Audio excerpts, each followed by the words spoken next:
Jose Luis Bilbao Bizkaiko aldun nagusia karrera egin die Kaikuko arraunlariei, entrenatzaileari eta zuzendaritzakoei. Traineru horrek ondosondoko 2 urtez irabazi du liga eta aurtengo irailean Donostian egin den Kontxako banderaren irabazlea ere izan da. Jose Luis Bilbao zorionak eman dizkia arraunlariei bizkaitarra traineruarekin eginiko denboraldi bikainagatik. Izan ere, arraun denboraldiko proba handi guztietan izan dira irabazle, horien artean Euskadiko eta Bizkaiko txapelketak.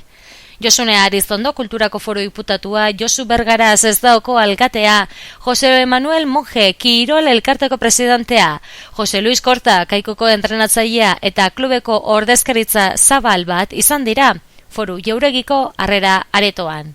Jose Luis Bilbaok makila bat eman dio Kaikuko presidenteari eta Monjek Kontxako bandera txiki bat oparetu dio aldun nagusiari.